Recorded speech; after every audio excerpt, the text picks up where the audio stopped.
Hello, my name is John Nagoski, and I'm a native speaker of English from Wisconsin in the USA.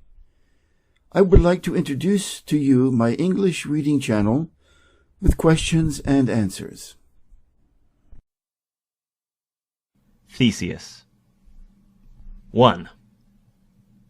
One of the most violent quarrels that ever disturbed the life of the gods was between Neptune and Minerva.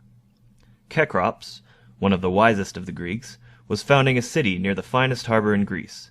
Neptune wished to be the chief god of the city, and Minerva also desired the honor. Neptune said that, as the city was going to be a great seaport, busy with vessels sailing in and sailing out, it was only right that he, the god of the ocean, should be its guardian. Minerva foresaw that in the days to come the men of the city would care much less about commerce than about art and learning. She therefore thought that she, the goddess of wisdom, should be its guardian.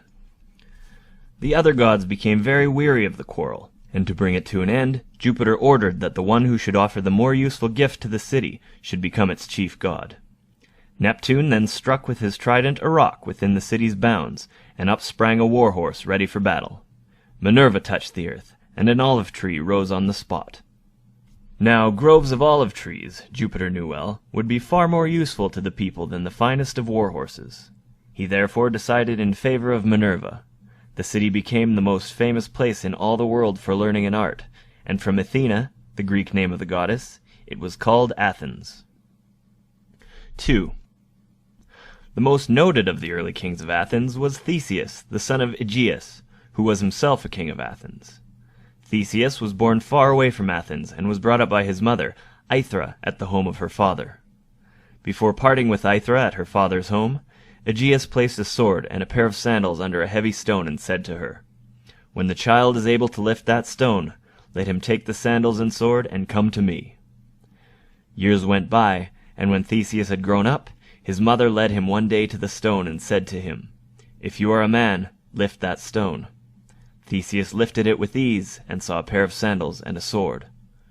His mother told him that the sandals and the sword had been placed under the stone by his father, Aegeus, who was king of Athens.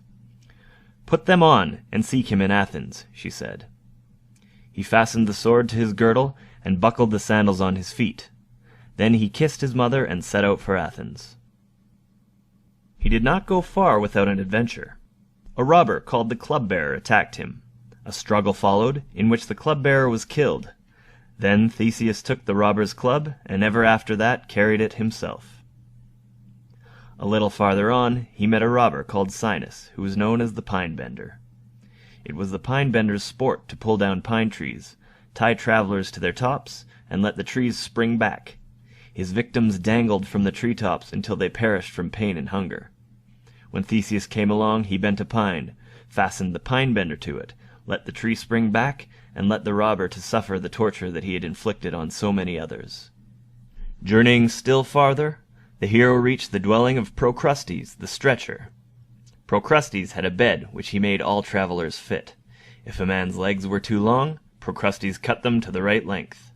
If they were too short, he stretched them until they were long enough. Theseus forced Procrustes to lie upon the bed himself, and chopped the stretcher's legs to the right length. In this manner, fighting often and bravely, Theseus made his way to Athens. When he reached the city and showed his sword to Aegeus, the king knew that the young man must be his son.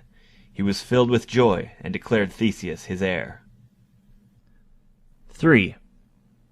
Every year the city of Athens had to send 7 young men and 7 maidens to Minos, king of Crete, to be devoured by a terrible creature called the Minotaur. It was kept in a place known as the Labyrinth. The labyrinth was full of winding paths, so puzzling that a person, once in, could not find his way out. The day that the youths and maidens were to sail to Crete was at hand, and Athens was filled with sorrow. Theseus made up his mind that never again should the city have cause for such grief. He determined to kill the Minotaur.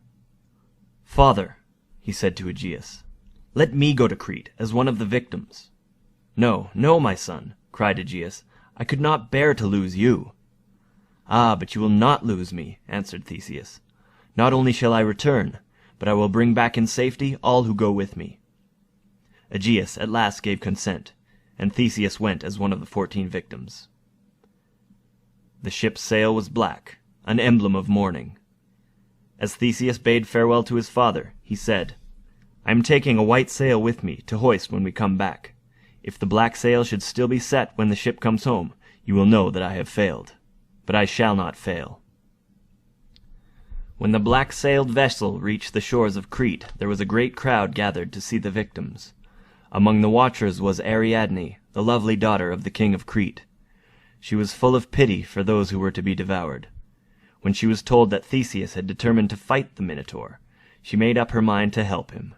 She could see that he was very strong, and she felt sure that he could kill the monster. But she feared that he would starve to death in the labyrinth, because he would not be able to find his way out.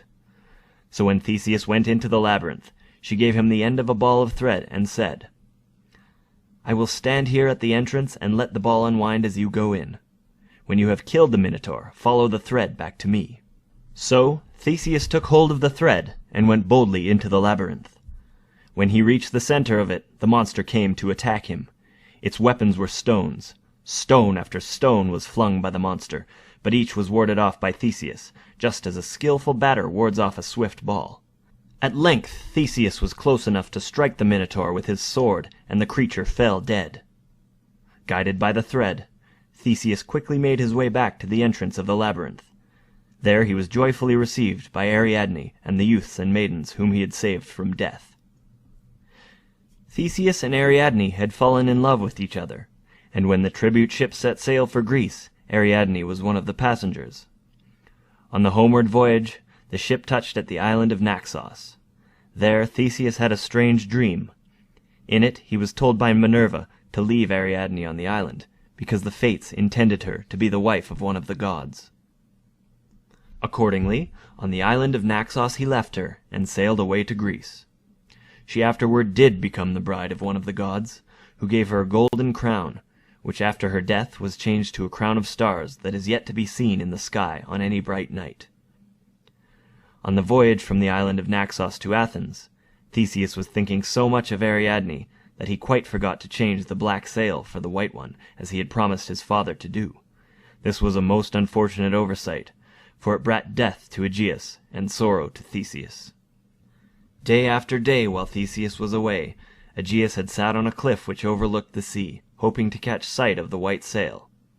When at last the ship appeared with its black sail still spread, the poor king supposed of course that his son had been devoured by the Minotaur. He threw up his hands in grief, and falling from the cliff into the sea, was drowned. From that day to this, the sea has been called the Aegean, or the Sea of Aegeus. When the ship reached the harbor of Athens, Theseus learned of his father's death, and bitterly did he mourn that he had forgotten to hoist the white sail. He at once became king, and no king ever did more for Athens than he.